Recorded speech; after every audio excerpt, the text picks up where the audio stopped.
awesome episode number 5 of Technical Explanation, the wrestling official show. And today we are joined with Fred Feeney. How you doing, Fred? Hey, I'm doing great. How you doing, Bryce? Oh, always a good day to be talking wrestling, man. Yeah. So let me see. I want to make sure I've got speaker on so when you're speaking, the camera will be on you. When I'm speaking, the camera will be on me. That way it doesn't get distracting with my facial expressions or whatever. So news lately. So a little bit about Fred. Just tell us a little bit. Let's start at the beginning, actually. Okay, let's do that. How did your wrestling story begin? It began with Pat Fickle, who's dad of Luke Fickle, who everybody in Ohio should know. Mm-hmm. And state champ, right? State champ at Pickerington? Luke, yes. Oh, yeah, Luke. Yeah, okay. Yep. Yeah. Pat, no. Yeah. But Pat was a sophomore when I was a freshman. And that's what kind of started my wrestling. My brother wrestled for DeSales. And so I came in and gave it a try. And I had to beat Pat to get a spot on the varsity. And as I was wrestling him, I was pinning him. And he said, I'm going to beat your ass outside when we're done. And he did. And we became friends. And, life goes on. But Bob Triana was our wrestling coach at that time. And Bob never wrestled, had one eye, and just had the job because you had to be a teacher in the Catholic schools to be a wrestling coach. Yeah. I want to, and funny thing, that was at DeSales, right? Yep. And they are so when you think of Catholic schools a lot in wrestling, like some people think of Ed's, some that don't know well enough think St. Paris Graham is a Catholic school. No, it's in this city. So just putting that out there for everyone that doesn't know that. But Catholic schools are like notorious for getting the best athletes from a larger area, right, and assembling them. That's a reality. Depends on where you live. Yeah, but DeSales, and I say that because DeSales is not that way. You actually have to live within the boundary. Yeah, and like the boundary of the rector of the churches. Yeah, I learned that just 2 years ago. And when you look now and you look at how much success they've had in that huge of an area with so many tough schools in the Central District, right? Oh, yeah. It's amazing. Yeah, with very little to work with as well. Well, and now, but now they have Colin Palmer. I'll tell you what, just wait a little bit. I tell you what, we're going to talk about my assigning, and that I retired from all that just a few days ago. Okay. I did keep one assigning gig, and that's the Catholic schools in Columbus, Ohio. Yeah, and which is DeSales, where my alma mater, Rady, St. Charles, and Hartley. So, and I did that because of a kid, McClellan, who was down in Florida, and he came up and he lives in Johnstown, I think, but he's now wrestling for DeSales, in school at DeSales. And his mom actually said, you got to be around. And so I said, okay, well, I'll do the Catholic school. So that's, Colin's done a heck of a job there. He just brought some new assistant coaches on. And really looking forward to what they're going to do this year. I am too. I'm a huge Palmer fan of all of them. When you talk about iconic singlets, you think of Claymont. You're the purple ones from DeSales too, though. Those come to mind too. With leggings back in the day, with stirrups. Yeah. So, okay, coach, never wrestled in his life, had to coach because he wanted to be a teacher, right? One eye. And so then you wrestled, you had to beat Pat, right? Yep. What's next? So, became a senior, through the years. My problem is I drank a lot. My dad had died. I was pretty much a latchkey kid. And I lived at different people's houses. But if I was home, I knew where everybody's beer was in their garage, and I'd go to school drunk as an 8th grader or even into high school.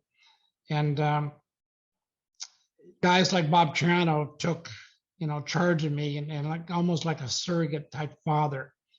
And there was a price to be paid if you screwed up, as any Catholic school was back in that day. Mm-hmm. But Bob took me under his wing. We golf almost every week. He's a great friend.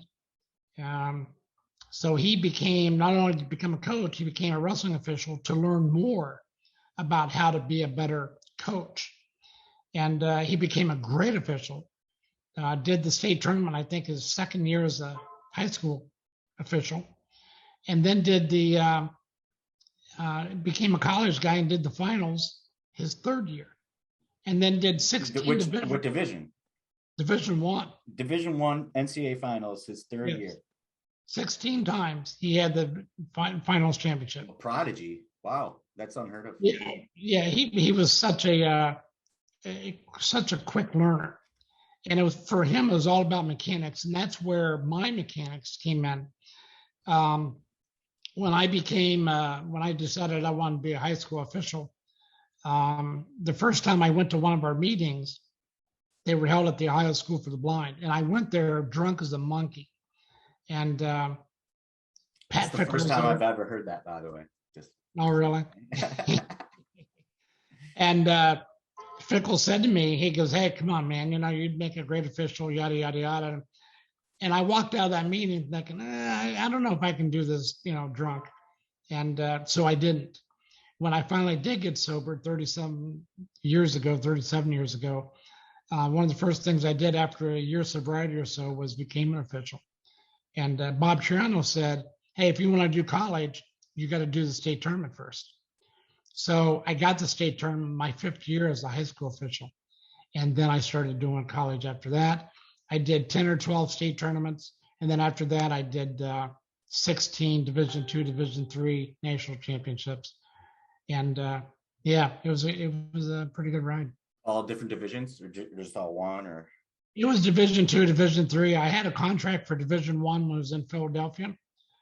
The problem is I was down at Ohio University that season that I had the contract, and I made 2 defensive fall calls against Central Michigan, and Coach Pirelli was not a fan of that. And I got a few phone calls from his assistant coach, who will remain unnamed for now. But it was like, "Hey, if you want to turn around and drive back, you want to fight in the middle of the road, we'll fight. It doesn't matter. But if you watch the video, those calls are correct." The next day, I had OU at Kent State, and Jimmy Andrassi and Coach from OU, we all sat down and watched the video, and they were spot on defensive falls. The next day, I had Eastern Michigan, Kent State in Eastern Michigan. And as I'm driving over to Eastern Michigan, my phone rings, and it's the AD at Central Michigan. And he starts bitching about these calls. And I said, "Wait a minute, are you calling me as the Central Michigan AD, or are you calling me as the Division I chair of the committee?" And he goes, "It doesn't matter." I said, "It does matter." Then I said something that started with an F and ended with a K. And fire truck? Did you say fire truck? Pretty much, yeah. And I hung the phone up. And I thought that was the most unprofessional thing he could have done. I then called a guy, Pat McCormick, who was the coordinator for the NCAA officials, told him what I did. He goes, "Man, there's probably going to be a price to pay." And that guy took the D1 tournament away from me. And that was the end of that. So I stand by those calls today. If I was doing that match right now, both of them, I'd make the same damn call. And I show those videos in the classes that I taught for all those years. And the importance of making that call, not the outcome, what could happen. I remember one time I was doing a D2 national championship up in Findlay. And it was a semifinal match. And this kid was winning 13-2. And all of a sudden, he had this kid in a cradle and came back too far, and he pinned himself. And I called the fall. And the kid looked at me, just had this look like, "Do you know what you just did?" And my thought was, yeah, I know what happened. So the match was over. His coach came up to me 2 minutes later with tears in his eyes. He goes, "Let me tell you what just happened here. I didn't know any of this. This is why I don't want to know stuff." His mom had stage 4 cancer. This was the last time she was going to watch her son wrestle. She wanted him, before she died, to go on to the national championship. That match kicked him out of that. Oh, sweet God. We both started crying. And we're hugging and we're crying. And it was like, I don't ever want to know this. I don't want to know stuff like this. What would I have done had I known that? So that's why I've always tried to stay away from who and what and this. I just want to go out and do my damn job. But the sport is, so intense, and there's so many stories within this sport, but there are things you don't want to know, and that's something I didn't want to know. I'm glad I didn't know. Yeah. Well, first of all, thanks for sharing all of that. I mean, the whole intent, and one of the intentions behind this show is to hear these stories and for people to realize that officials are doing this for the love of the sport and to grow the sport. And sometimes, maybe oftentimes, I don't know, I didn't officiate as long as you, but it's a thankless job sometimes. And you're getting it from the fans, you're getting it from the coaches, inadvertently, you're learning things from the athletes in that last story's case, right, that affect you emotionally. So it takes an emotional toll. But I think if we all just look and be like, hey, they're humans, and we can understand that we're all in this together, we all have the same goals. No one's waking up in the morning, and I know this is my 5th podcast, and I probably said this on everyone, but I've yet to speak with an official that has told me, you know what, yeah, sometimes I wake up in the morning and just to cost a kid a match, so. I will tell you something that every time that I had a match, be it a dual, tournament, whatever, from the day I started to the day I ended, before I put my head on the pillow, I said, did I screw anybody today? Do I need to make amends to somebody? Because I have made that phone call to a coach, not very many times, but the times that I knew I really screwed something up and I owe him an explanation. And the 2 or 3 times that I did that over 35 years, the coaches were very accommodating to me. They appreciated the fact that I did call, but I could not go to sleep knowing that I did something that needed to be fixed. I've only known one official in 35 years that said to me, yeah, I'm going to screw this kid. And I felt like beating hell out of him. Wow. And I told him, I said, you should go home right now. And that was at a high school level, not college. But yeah, everyone makes mistakes, and here's why. And I'm going to lay it on the line. So everyone out there, if there's anyone listening to this, watching this, you'll understand. The difference between a referee and a coach, the emotions, is that my eyes, what I see is connected to my brain. His eyes are connected to his heart. That's 2 different distinct views. No matter what happens, he's going to look at that because he loves that kid.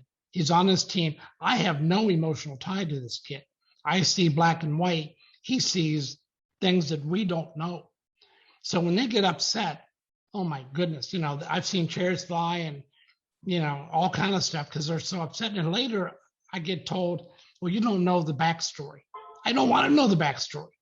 The backstory doesn't matter. It's only what happens in the 6 minutes. Exactly. I mean, that's right. The backstory is the backstory. It's in the back. But it matters to the kid. It matters to that coach. Well, everything matters. I mean, it's a competition, right? But that's, in my opinion, that's the difference between being rational in your thoughts and irrational. And most coaches in that corner can be irrational. And I get it because I get to coach. Right. But I'm a little bit toot my own horn, right? I'm at least self-aware enough to know that, like, if I need to challenge a call, like if I need to call the official, I need to like check myself before I even get on my chair, because there's a 0% chance I'm going to win that discussion if I go in emotionally charged and ticked off. But if I'm like, can you help me understand how that call was made? And just, can you help me understand? Because I don't get it, right? My chances go from 0 to whatever, and it's better. One's better than 0, right? So, I mean, I don't know. It's emotional intelligence, right? I've tried to always teach coaches to go to the table and say this, sir, could you explain the criteria for that call? And then shut up, let the whoever speaks last loses. Exactly. And I've taught coaches that throughout the years. Say that, take what you hear and go sit down, because you're not going to win this argument no matter what. You may hear something that helps you understand a tad, or even later. I remember Riggs one time, Coach Riggs, when he Dave? was up at Dave? yeah, love Oh, Dave Riggs. Dave Riggs is awesome. Do you know he's taken over Team Ohio, and Yeah. we just did the trials in Columbus. These not I was going to say some all of these kids are hammers. I mean, girls, boys. I mean, Oh yeah. it couldn't be in a better hands. And Dave his Riggs, son just took over Mount Union. yeah, it's been a good year, right? Yeah. It's always a good year to be the Riggs. But I mean, it's awesome to see good people have Riggs, that kind of stuff. Riggs brought me up over a Christmas break one time to wrestle Toledo St. Francis in a big duel over Christmas. And I was just maybe a third year official, but we liked each other. And I did freestyle back in those days too, when I got to know him. He brought me in for this huge duel. The place was packed and it was going on, went to overtime. To win the duel, this kid had to win this overtime. He lost on a takedown that I gave. Riggs, the whole place is booing me, just one big boo. And Riggs walks over just calmly as hell, puts his arm on my shoulder. He goes, Fred, he goes, that was the right call. And God bless you for making that call. But I got to come over and act like I'm, like I'm bitching at you. And I turned to him, I said, well, Coach, then you need to get on the microphone and tell everybody that was a great call. He goes, yeah, I'm not doing that. Yeah, but he's smart. That just shows his savviness. At the state tournament a few years ago, I called a stall call on one of his kids that knocked him out of the tournament. And Dave was stunned. It was the right call. And Dave knew it was the right call because I had warned him about that, it's got to come. And I felt so bad for Dave Riggs that this kid lost. And I wanted to go, I wanted to go hug Dave or something, Yeah. Dave turned to me, he goes, Fred, he goes, I love you, but I can't talk to you right now. And 3 hours later, came over and gave me a hug and said, hey, that was the right call. My kid should have wrestled harder, But I love Dave Riggs. What a great guy. Okay, maybe you'll remember it's slipping me, and it's sad because I watched this like earlier this week.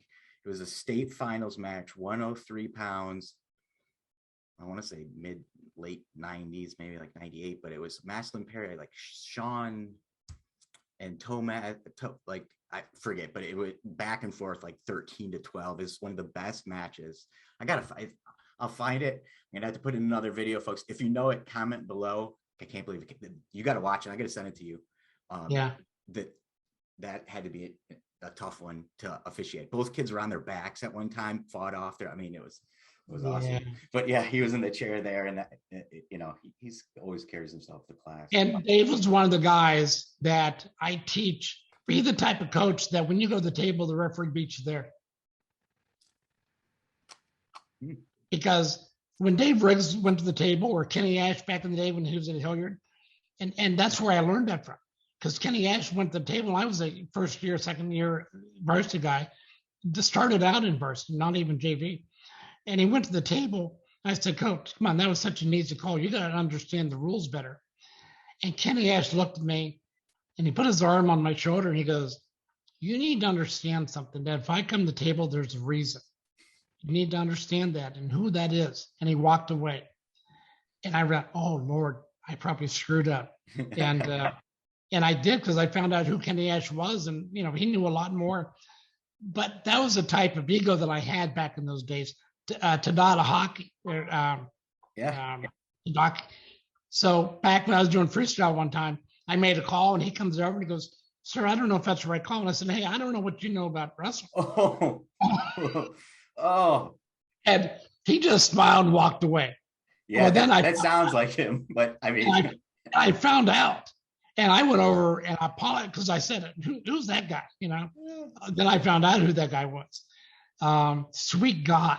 So I apologized immensely. And I said, I will never do that again. And he said, good, lesson learned.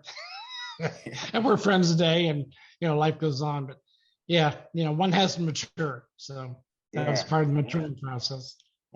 Well, and I know that you mentioned you just retired, but I want to make sure, because it's worth mentioning, you founded, right? Not only your first 5 years you were at the state tournament, which is only then Bob, which was 3 years. That's the fastest I've ever heard. So, but what do I know? But you founded the Mid-State Wrestling Association, correct? Yeah, I did. And then Central District Wrestling Officials Association, right? So that was the second one. The latter was high school, and then Mid-State. I didn't find that one. I didn't Okay, start but you that one. that you remember that the Central District. That's what I am still a member of. Yeah. And then so this year, but you're doing like the DeSales and the Catholic schools ones. So that's where people can Right. find So you. I started that 30 some years ago because there was That's a a need. long time, man. Yeah, there was a need for that. And I built it up to be the largest association in the country. And we had 60, 70 some schools that we assigned college that I assigned, Division 1, 2, and 3. And I got to know people from all over the country. This summer, I thought about, I really want to travel more. I want to do this. I want to do that. And then a few things happened internally within the association. So I went to the board a couple of Mondays ago and I said, hey guys, I'm done.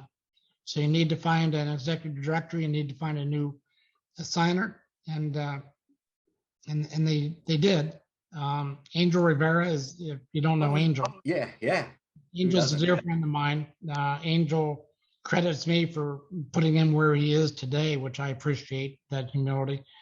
But Angel's the new executive director, and it looks like a guy out of Missouri who I was probably the only guy that I really, really wanted to take my spot. Pete Mankiewicz is going to take that position once he gets approved by the board. Okay. And it was time for me to leave and go on to. The other thing was the OCC, second largest conference in the high school conference in the country, besides the OVAC, and 32 teams. It was time. It was just time, and I love doing it. I am going to stay with the Catholic schools and help them. I don't get paid to do that. I just love those guys, and I appreciate their dedication, what they do. DeSales, Rady, St. Charles, and Hartley, and so yeah, I'm not going anywhere. I'm going to be an evaluator for the NCAAs, and I'm going to evaluate at different tournaments around the country as I always have. But it was time to, move on and give somebody else a chance to do it and go from there. Well, good for you, man. Thanks for everything that you've done for the sport, and hopefully, we already talked about not even half of the people, obviously, that have impacted you or you've impacted, but hopefully someone sees this and is inspired to be like, hey, I could do, I could found this or get this going. And, well, look, can we talk about that a little bit, recruitment? Yeah, let's, you're in the right place for that. No, Ohio high school needs officials bad. I started a program called Middle to High. It was middle school kids, wrestlers. Hey, let's get them licensed. Bo Rugg allowed me to bring in a 14-year-old a few years ago who was Cole Haverdale, who's a very bright, very good young official. And from Brecksville? Well, that's his uncle. Okay. But his dad coaches up at Crestview, football and wrestling. Yes, I knew it was either Crestview or Brecksville. All right, cool. And Cole would sit down beside Scotty Myers and myself when he was 8 years old. And I have a great picture of him standing with Scotty and I when he was 8 and dressed in a uniform, one of my shirts and a whistle. And he knew exactly the mechanics. He goes, hey, Fred, this guy, his mechanics are very good. He didn't do this, he didn't do that. And I thought, you little shit, So when he was 14, I said, let me talk to Bo, see what Bo, and Bo let him step in. And a couple of years later, let him do varsity. And he ended up moving down to Myrtle Beach because he's making, 6 figures selling resort property or whatever he's doing down there. But hopefully he's going to get back and do some high school stuff. I might be wrong, and it wouldn't be the first time, but I think he probably inspired because there's another athlete at Crestview that's an official that's in high school. Yeah, that kid took my class. Yeah, he did OAC. He did. He's their football quarterback. And he's like a state placer too this year. Yeah. Like, it's Hayden. Yes, his brother was the quarterback there, and this kid just took over. When the high school fair was going on, and they had folk style, I would have the kids that were in my class come in and officiate those. And he came down, I think it was 2 years ago. And when they took my class called Are You a Duck, everyone got a little duck, and they were proud of that duck. In fact, guys from all over the country, I bet you 500, 600 guys still have their duck, and they send it to show me a picture of it every now and then. Awesome. But yeah, guys like that, So I wanted a program to start from middle to high, that those middle school wrestlers would learn officiating and do middle school matches. why not? And then move up to high school when they got into high school.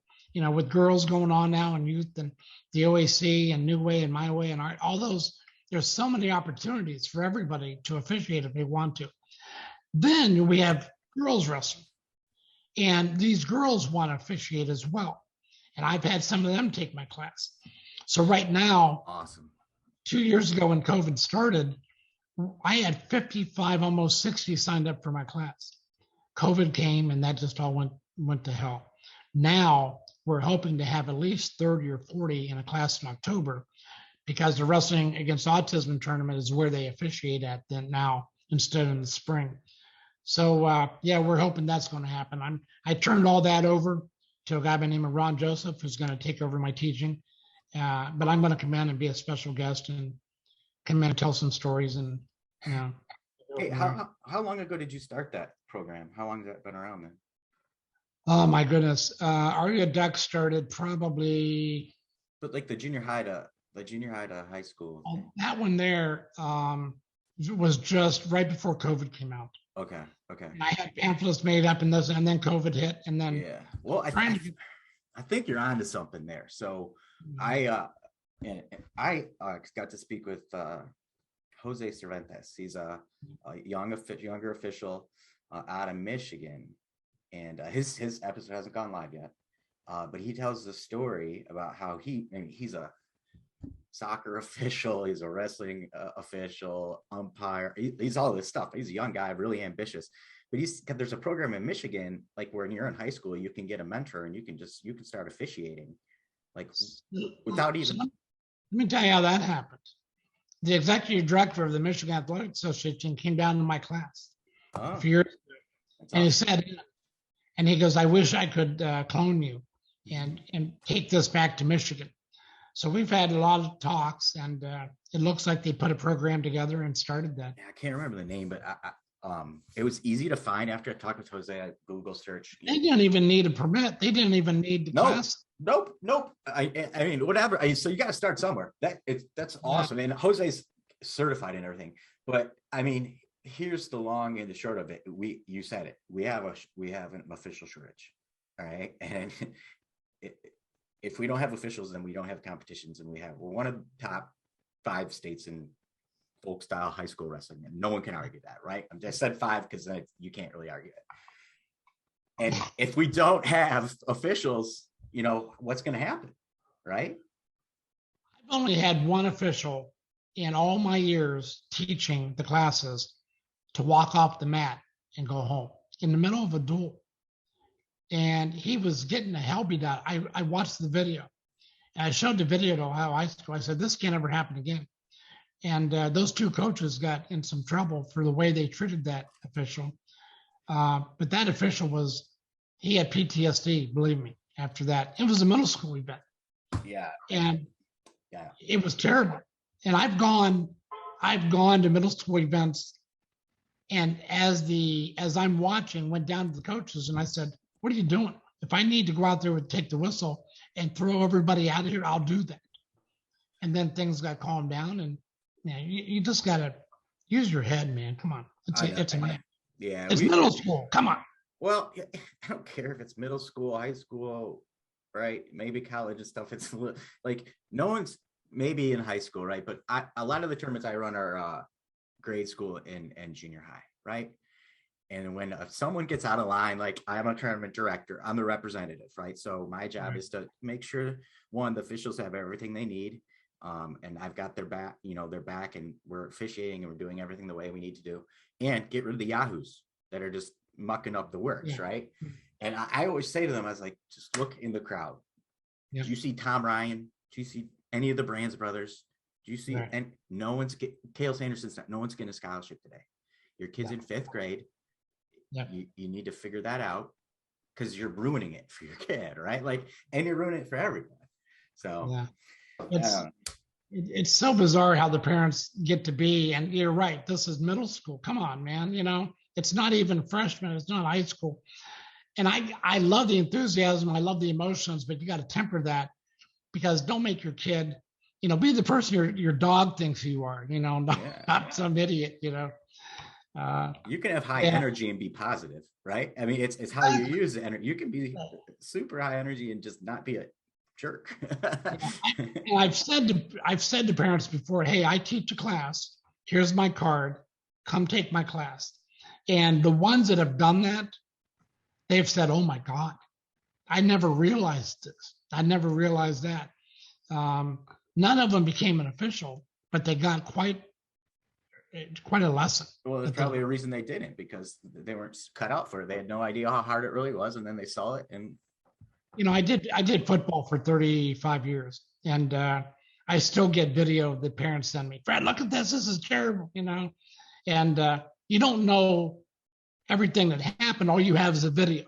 Mm-hmm. And so I showed the video and I put it on one of the high school football pages on Facebook.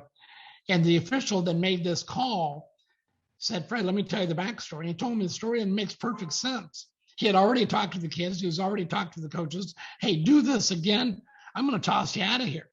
Well, all you saw was him tossing the kid out. And you got to know the backstory. Well, so videos everywhere. Yeah, exactly. Two sides to every coin. I always say, flip the other coin. What's the other person's perspective? You only have half the information. You need the other half, bro. Yeah. Hey, we've talked about the Caldwell Metcalf match, and I called the fall in the Spadle there against Metcalf. Oh my God, you thought I was, I murdered the president or something. It wasn't until Mrs. Jane put a picture up on CenterMat, or I'm not on CenterMat, but on Met.com, that showed him pinned, and then everybody said, "Oh, okay, yeah, he's pinned."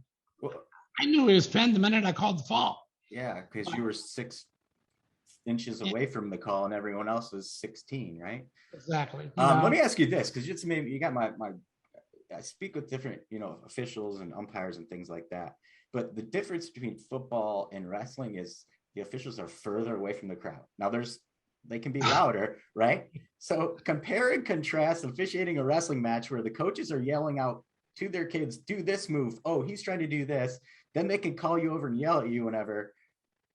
And then football, yeah, it's a different, I've been out in the middle of the field. I was the referee and crew chief for my OCC crew for 20 some years, I think. And I can remember being in the middle of the field going, thank God I'm out here, and not even on the sideline. Yeah. Get his ass beat over there. And that coach is standing right beside him. Yeah. Now, I always had the death stare, and the coaches knew that if I gave them the death stare, end it, because we're done here. And most of them did. It was just emotions. I got it. Yeah. Sometimes competition gets the best of us, right? Just got to keep things in perspective. Hey, when my son wrestled, I remember I had a match. I had OU and West Virginia, and I had to get my ass going to get down there to do that match. And my son was wrestling in the state freshman tournament, and it was at Kaufman or Sayada, one of those. Oh yeah. And Tom Rooney had to match a semifinal, and I was in the chair. And Thomas was down by a point, and I said, "Hey, cut him and take him back down again." And he cut him short time, and Rooney kept going, still green. And I'm going, "What are you doing, Rooney?" He cut him, and the time ran out. And Rooney walked off the mat, and I said, "Yeah, you blew that one, bud." And so he's a fellow official and a friend, and but I was pissed. I was also late for the match, so I had to leave. I got a speeding ticket on 270 at Dublin, and I got another speeding ticket at 33 by the Highway Patrol. And you pulled double duty on that trip? Double duty. Oh man, hey, yeah, wow. And that cop was ready to arrest me because I started dropping some names of guys. He goes, mention one more name, So I walk into the convocation center at OU. I am 30 minutes late. And pretty big crowd in there. And I just go, I'm so sorry. Hang on, let me go get dressed. And the first match, what was the coach down there? A great wrestler who's an assistant coach. Oh man, black guy. I can't remember his name. I'm not going to be much help. Anyhow. But he goes to table on this call, and I'm in no mood. It was the first match. And I walked over and I said, Coach, let me tell you something. My kid got screwed by official day. I got not one, but 2 speeding tickets. I almost got arrested. I'm 30 minutes late for a D1 conference. Do you really think I'm going to let you scream at me today? How'd that work out for you? He looked at me. He goes, you've had enough. I'm sorry. And then I turned around. I said, hey, and Bob Triano says hi. Oh, I love Bob Triano. And that was the end of that. So, yeah, you go on a rant like that, and he knows there's no way this guy made that up. That really happened, and I'm done. Like I can't top that. Right? And every time we saw each other after that through the years, he said, "No, any speeding tickets today?" I said, "No, we're good." So Nate Carr. Oh yeah, okay, yeah. Cool. So yeah, his kid's done phenomenal, hasn't he? My goodness. Another Perry product, right? Exactly. Yeah.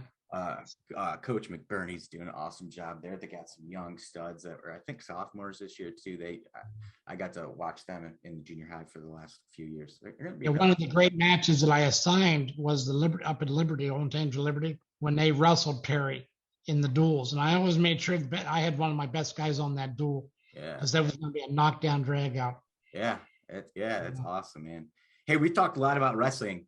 Give us what did outside of wrestling? What did you do professionally? Are you married? Anyway. Been married 3 times. Okay. Divorced my first wife. My second wife, we had a 20-year relationship, and a couple kids. She died of cancer. Then I got married about a year later to some crazy lady that liked me for that puts up with you. But my career was in vice president sales management of sales teams from across the country.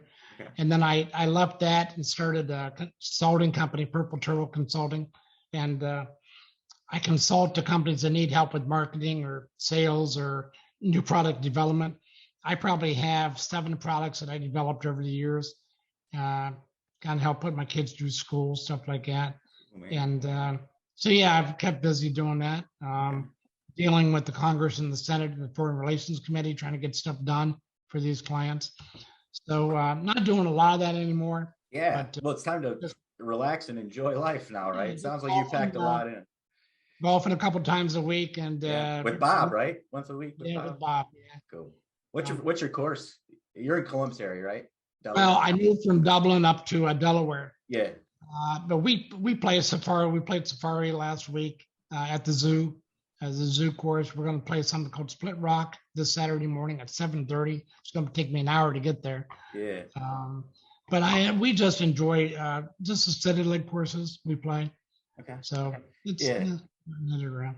Cool. Yeah, like one of my favorite courses is a municipal course. Yeah. Course. It's just Hey man, this was awesome. I took some notes. So like I said, I've been saying on every episode, and I'm doing this to hold myself accountable. I need to get my license before the season. I want to make sure, I know the rules better. It'll make me better at what I get to do for the OAC. It'll make me a better coach, and all that stuff. So if we have a class in October, I know who to call. Yeah, come down, and then we'll put you on the mat at the autism tournament, and I can harass you a little bit. All right. Hey, thank you so much. It's always good talking to you. Enjoy some time off here before you get the whistle back around your neck, and enjoy the rest of the summer. I don't know if the whistle's going to happen. Okay. But I will be assigning a little bit. So. Okay. All right, man. Right. Thank you very much. Appreciate what you're doing for the sport. Hey, thank you for everything you've done and continue to do, man. Be well. All right. See ya.